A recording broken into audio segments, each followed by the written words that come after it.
There are 10 kinds of people in the world. Those who understand binary numbers and those who don't. Une drôle de citation du mathématicien Ian Stewart, n'est-ce pas? Mais, après avoir prendre ce cours, vous allez comprendre qu'il n'a pas voulu dire 10, mais il a écrit 2 autrement.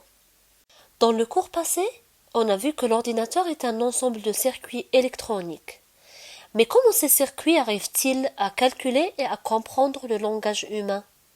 C'est ce qu'on va découvrir dans ce cours, qui sera sur le codage de l'information.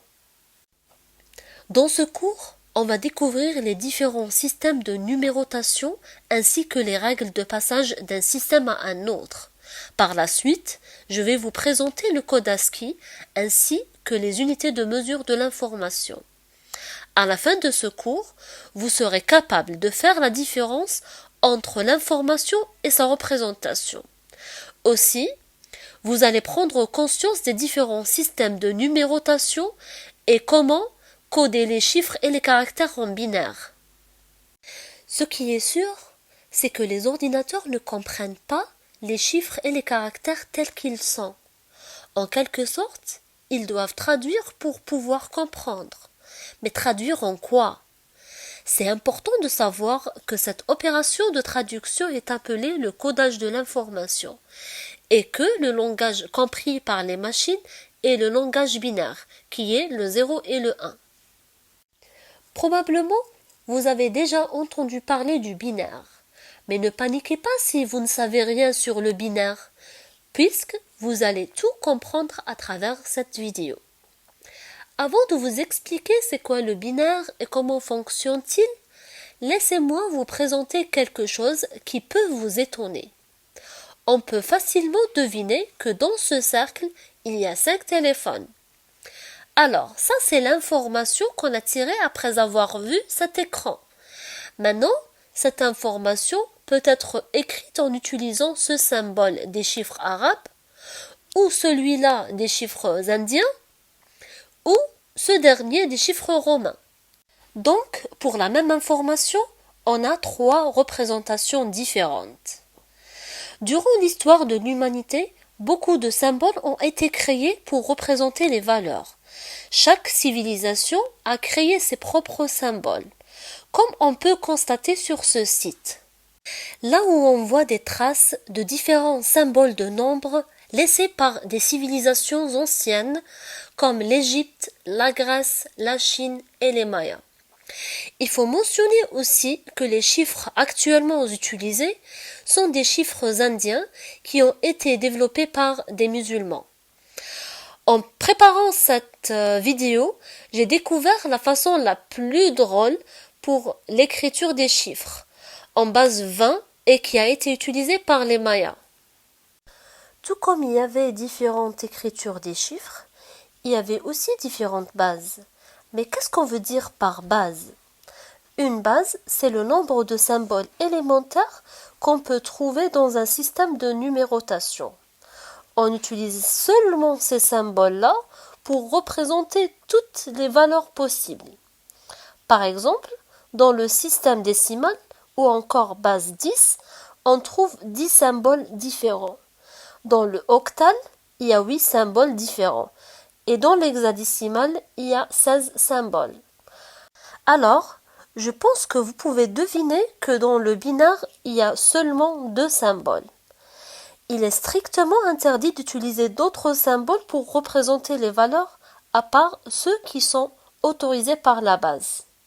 Dans ce qui suit, je vais vous présenter quelques bases les plus utilisées dans le domaine informatique. Commençons par le système décimal ou bien la base 10. Ce système est basé sur 10 symboles. Pour chaque valeur, de 0 à 9, on a créé un symbole pour la représenter. Mais qu'est-ce qu'on va faire pour représenter les valeurs suivantes? On aurait pu continuer à créer d'autres symboles pour les représenter. Mais imaginez combien de symboles on devrait mémoriser si c'était le cas. Heureusement qu'il y avait des génies qui ont pensé à réutiliser les mêmes symboles pour représenter toutes les valeurs qu'on peut imaginer. De cette manière, il suffit de mettre un 1 à la droite et reprendre tous les autres symboles de 0 à 9 sur la gauche. De la même manière, quand on arrive à 99, on met un 1 à droite et on reprend tous les symboles de 00 à 99. C'est pareil pour le octal qui utilise seulement 8 symboles. Après, de la même manière de la base 10, on réutilise les symboles, les mêmes symboles, pour créer les autres valeurs. En ce qui concerne la base hexadécimale, on doit avoir 16 symboles pour représenter les valeurs. Alors, de 0 à 9, et après, on utilise les caractères de A à F pour représenter les valeurs 10, 11, 12, 13, 14 et 15. Après, on utilise le système de position, tout comme on a utilisé avec la base 10 et la base 8, pour représenter toutes les valeurs qu'on peut imaginer. Enfin arrivé au fameux système binaire. Avec deux symboles seulement, le 0 et le 1, on doit écrire toutes les valeurs possibles. Je sais que c'est pas évident, mais malheureusement c'est le cas. Et vous devez apprendre à le faire. Pas de panique. C'est juste une question de temps. Croyez-moi, vous allez voir après que c'est un jeu d'enfant. Après avoir vu les différentes bases et comment on peut trouver les symboles qui représentent les valeurs dans chaque base, ça sera intéressant d'apprendre comment passer d'une base à une autre. Par exemple, sauriez-vous comment écrire cette valeur binaire en décimale ou encore cette valeur octale en décimale ou cette valeur hexadécimale en décimale? Alors, la règle de passage est simple. Il suffit de prendre le nombre à convertir et à multiplier chaque chiffre de ce nombre par la base puissance la position. La somme de toutes les multiplications donnera le nombre en décimale. De la même manière, pour trouver la valeur décimale qui correspond à cette valeur octale, il suffit de multiplier les chiffres de la droite vers la gauche par les puissances respectives de la base de 0 jusqu'au dernier chiffre. Cependant, pour convertir les valeurs du décimal vers une base quelconque, le binaire, le octal ou l'hexadécimal, il suffit de faire les divisions successives sur cette base, la division entière. Alors, on divise successivement sur la base. Après, une fois arrivé à la valeur 0, le résultat de la division c'est 0, on reprend tous les restes de la division en ordre inverse.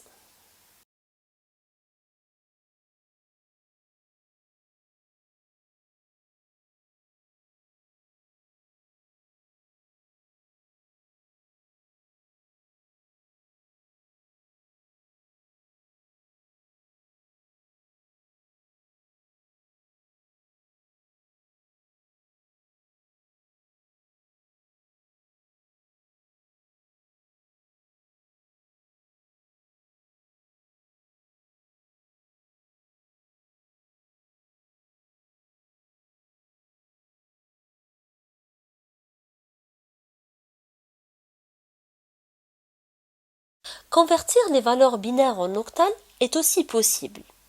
Mais on aura besoin de ce tableau qui montre le code binaire de chaque valeur octale de 0 à 7. Alors, pour convertir ce nombre par exemple, il suffit de le diviser en série de 3 bits de la droite vers la gauche. Après, on cherche dans notre tableau chaque série correspond à quoi. Voilà un deuxième exemple pour mieux comprendre.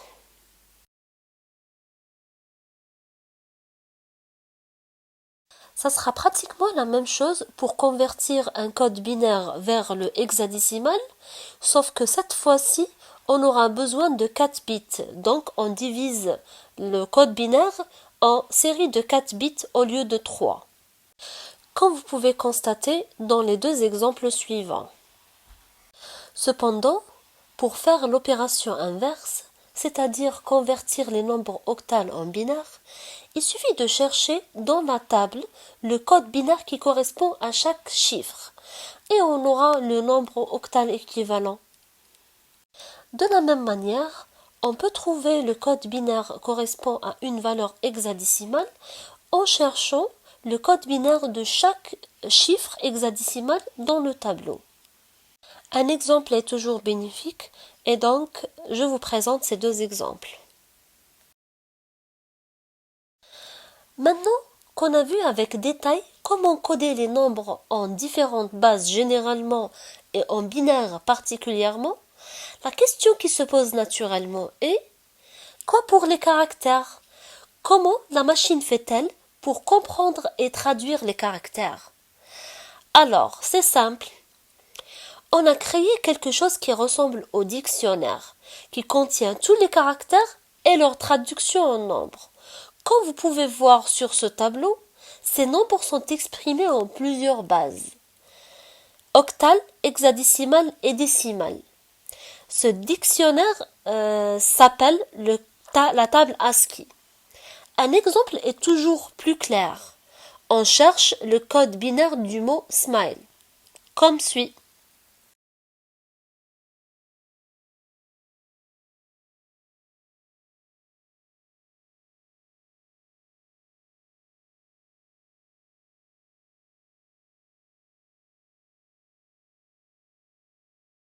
Maintenant qu'on a compris comment peut-on écrire n'importe quelle information en code binaire, qui n'est rien d'autre que le langage machine, c'est important de penser à comment peut-on programmer cette machine.